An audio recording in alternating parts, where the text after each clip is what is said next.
Hello my beautiful soul family, कैसे हैं आप सब। आई होप आप बहुत अच्छे होंगे। अपना नाम जब तब ध्यान बड़ी मेहनत और लगन से कर रहे होंगे, साथ साथ संत और गुरुओं की वाणी भी अवश्य सुन रहे होंगे। तो चलिए गाइस, आज हम देखने वाले हैं आपके डिवाइन मैस्कुलाइन का जैसे ही नज़रिया थर्ड पार्टी और डीएफ को देखने का बदलता है तो आप दोनों की जुदाई का खेल ख़त्म हो जाता है। तो चलिए देखते हैं क्या आप दोनों की जुदाई का खेल ख़त्म होने वाला है। डीएम का नज़रिया कितना बदला है थर्ड पार्टी और डीएफ को देखने का। प्लीज़ डिवाइन गाइड करें, प्लीज़ राधा रानी गाइड करें। गाइज, अगर आप मुझसे पर्सनल गाइडेंस या रीडिंग लेना चाहते हैं, आप जानना चाहते हैं कि आप ट्विन फ्लेम जर्नी पर कहाँ स्टक हैं, क्यों आगे नहीं बढ़ पा रहे हैं, आपके डीएम की लाइफ में आखिर चल क्या रहा है, क्यों आपके डीएम आपसे कॉन्टैक्ट नहीं कर रहे हैं, या आप अपने डीएम की करंट एनर्जी मुझसे निकलवाना चाहते हैं, या आप सेशन बुक करवाना चाहते हैं, या टैरो रीडिंग लेना चाहते हैं, तो आप मुझे 9520642716 नंबर पर व्हाट्सएप मैसेज कर सकते हैं और अपने क्वेश्चन के आंसर फुल क्लैरिटी और गाइडेंस के साथ मुझसे ले सकते हैं। तो चलिए देखते हैं गाइज, ये कलेक्टिव टाइमलेस रीडिंग होती है। जब भी आप इसे देखोगे तभी आपसे रेजोनेट होगी, क्योंकि आपका आंसर इसमें, आपके क्वेश्चन के आंसर इसमें ज़रूर आपको मिल जाएंगे।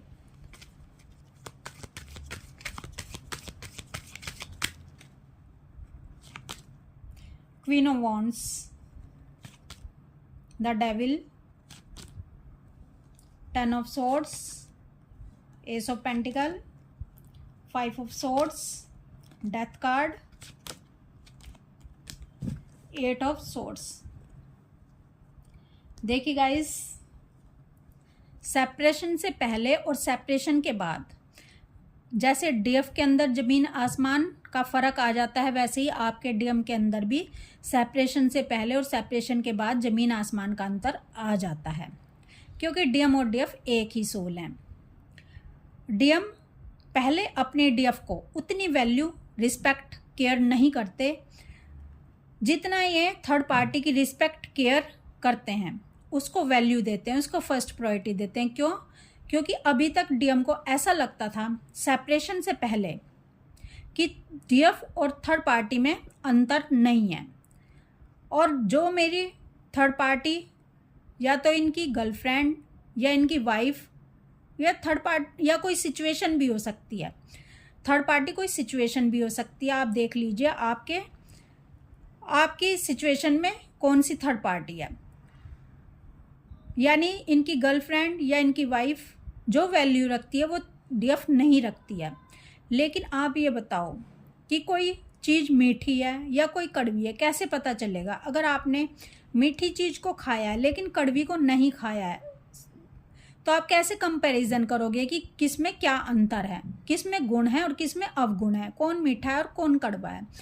यानी आपको दोनों में कंपैरिजन करने के लिए दोनों को ही चखना पड़ेगा। इसीलिए डीएम जब डीएफ के साथ होते हैं तो ये समझ नहीं पाते हैं कि डीएफ की क्या वैल्यू है, डीएफ क्या चीज़ है। लेकिन जब सेपरेशन हो जाता है, सेपरेशन क्रिएट होने के बाद थर्ड पार्टी में जब डीएम चले जाते हैं और वहीं पर रहते हैं कंफर्ट जोन में और डीएफ का साथ छोड़ जाते हैं, तो डीएम को समझ आता है, जो ये सोचते हैं कि मैं थर्ड पार्टी को ही अपनी डीएफ बना लूँगा, मैं डीएफ के अंदर वो गुण देखूँगा, जो मैं थर्ड पार्टी के अंदर वही गुण देखूँगा जो डीएफ के अंदर हैं, मैं उसको वैसे ही उसी तरह से उसको सोचना शुरू करूँगा और उसी तरह से उसके साथ प्यार मोहब्बत करूँगा जैसा डीएफ के साथ होता है।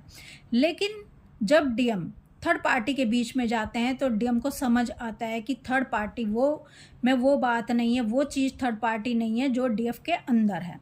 तो डीएम को समझ आता है, क्योंकि अब इन्होंने देख लिया है कि किसके अंदर गुण है, किसके अंदर अवगुण है, कौन कड़वा है, कौन मीठा है। क्योंकि कंपैरिजन तभी हो सकता है जब दोनों चीज़ों का इस्तेमाल किया जाए या दोनों चीज़ों के साथ रहा जाए, दोनों चीज़ों की संगति की जाए।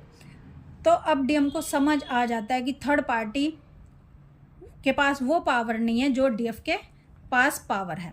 लेकिन थर्ड पार्टी में जाना उतना ही ज़रूरी है डीएम के लिए जितना डीएफ के पास रहना ज़रूरी है। अगर थर्ड पार्टी में डीएम नहीं जाएंगे तो अपने डीएफ की तरफ कभी भी नहीं आ पाएंगे, अपने डीएफ के साथ रियूनियन इनका कभी भी नहीं हो पाएगा। क्योंकि अगर थर्ड पार्टी को ये नहीं पहचानेंगे, उसकी संगति नहीं करेंगे, तो ये कैसे कंपैरिजन करेंगे? तो थर्ड पार्टी ही इनको मजबूर करती है अपने अवगुणों को दिखाकर, अपने स्वभाव को दिखाकर कि मैं क्या चीज़ हूँ और तुम्हारी डीएफ क्या चीज़ है, तभी डीएम डिसीजन लेते हैं कि मुझे अब थर्ड पार्टी के साथ नहीं रहना, अब मुझे डीएफ के साथ रहना है। तो थर्ड पार्टी का रोल भी उतना ही बड़ा है जितना डीएफ का रोल बड़ा है, क्योंकि थर्ड पार्टी जब तक नहीं होगी तो डीएम डीएफ की वैल्यू नहीं कर पाएंगे। थर्ड पार्टी ही डीएफ की वैल्यू कराना इनको सिखाती है। देखिए गाइज, अगर सच जितना ज़रूरी है उतना ही झूठ भी ज़रूरी है। झूठ ही सच की वैल्यू को बढ़ाता है। इसी तरह से थर्ड पार्टी डीएफ की वैल्यू को बढ़ाती है। तो आपके डीएम को थर्ड पार्टी, कार्मिक्स, इनके अंदर जो भी इशू हैं उसको ट्रिगर करते हैं, इनकी कमियों को बाहर लेकर आते हैं। जब डीएम अपनी कमियों को देखते हैं कि हाँ मेरे अंदर ये इशू है, मेरे अंदर ये कमियां हैं। एग्जाम्पल के लिए अगर डीएम के अंदर फियर का इशू है तो थर्ड पार्टी और डीएम दोनों के बीच में डीएफ को लेकर लड़ाई झगड़े होंगे ही होंगे। क्यों? क्योंकि डीएम के अंदर अपनी डीएफ से रिलेटेड इतना बड़ा इशू है कि कहीं मेरी डीएफ के बारे में थर्ड पार्टी को पता ना चल जाए, और ये चलेगा ही चलेगा, क्योंकि डीएम का फियर का इशू रिलीज डिवाइन ने करवाना होता है। तो डिवाइन को पता है कि इनका ये इशू कैसे हील होगा, कैसे रिलीज होगा। तो जो फियर का इशू है थर्ड पार्टी इनके अंदर का निकालती है। इनके अंदर के वो जो इशू इन्होंने दबा रखे हैं वो थर्ड पार्टी बाहर लेकर आती है, लड़ाई झगड़ा करके, इनको डरा धमका कर, इनको ट्रिगर करके। और जब तक रूबरू नहीं होंगी ये चीज़ें, यानी फेस नहीं किया जाएगा अपने दर्द को, कोई भी इशू हो, भले ही ट्रस्ट का इशू हो, भले ही चाइल्डहुड इशू हो, भले ही फियर का इशू है, जब तक रूबरू नहीं हुआ जाएगा, जब तक सामना नहीं किया जाएगा किसी भी चीज़ से, तब तक हम डर के परे नहीं जा सकते, तब तक हम फियरलेस नहीं हो सकते। तो ये जो थर्ड पार्टी है ये इनको फियरलेस करती है, ये इनके इशू को दिखाकर इनके इशू को हील करना सिखाती है। तभी डीएम स्ट्रगल करने के लिए तैयार होते हैं अपनी डीएफ के लिए, तभी डीएम फियरलेस होते हैं अपनी डीएफ के लिए, क्योंकि थर्ड पार्टी का भी बहुत बड़ा रोल है। तो आपके डीएम जब थर्ड पार्टी के साथ होते हैं और डीएफ और थर्ड पार्टी में कंपैरिजन करते हैं, तब इनको पता चलता है कि कितना ज़मीन आसमान का फ़र्क है दोनों के अंदर। क्योंकि डीएम ने डीएफ को भी देखा होता है, डीएफ के गुणों से भी वाकिफ़ होते हैं, और डीएम थर्ड पार्टी को भी झेल रहे होते हैं। थर्ड पार्टी भी इनको दर्द दे रही होती, परेशान कर रही होती। ये परेशान नहीं कर रही, ये अपना कर्मा बैगेज क्लियर करने में लगी हुई है। और कर्मा बैगेज क्लियर आसानी से नहीं होता। कर्मा बैगेज क्लियर होता है दर्द से, परेशानियों से, dark night of the soul से। ठीक है, इनको इतना परेशान किया जाता है, इनको इतना ट्रिगर किया जाता है कि जो भी इनके अंदर छुपा हुआ है, जो भी इनके अंदर इशू छुपे हुए उनको सरफेस करवा दिया जाता है। और सरफेस करते करते डीएम सारे इशू को एक एक करके रिलीज करते चले जाते हैं, हील करते चले जाते हैं, और उसका सामना करते चले जाते हैं, और धीरे धीरे एक योद्धा बन जाते हैं। जैसे डीएफ इनकी एक योद्धा होती है। और जब डीएम योद्धा बन जाते हैं, जब डीएम अपना कर्मा बैगेज क्लियर कर लेते हैं, थर्ड पार्टी को भी देख लेते हैं अच्छे से, उससे भी रूबरू हो जाते हैं, और इनको अंतर समझ आ जाता है बहुत अच्छे से कि कभी भी थर्ड पार्टी को डीएफ नहीं बनाया जा सकता, क्योंकि ये संस्कार हैं। ये आत्मा अपने संस्कार लेकर आई है, और संस्कार बदलने इतने आसान नहीं होते, क्योंकि थर्ड पार्टी के अंदर राक्षसी प्रवृत्ति है, और डीएफ के अंदर एक ऐसे गुण हैं जो प्योर सोल के अंदर होते हैं, जो दिव्य गुण होते हैं, जो एक संत के गुण होते हैं। डीएफ के अंदर वो गुण हैं। तो अब बताओ कंपैरिजन कहाँ है? ज़मीन आसमान का फ़र्क है। डीएफ का प्यार अनकंडीशनल है। डीएफ चाहती है अपने डीएम को, और थर्ड पार्टी चाहती है डीएम से। डीएम से चाहना और डीएम को चाहना ज़मीन आसमान का फ़र्क है। यानी डीएफ को चाहिए केवल अपने डीएम, और थर्ड पार्टी को चाहिए डीएम से मिलने वाली सुख सुविधाएं।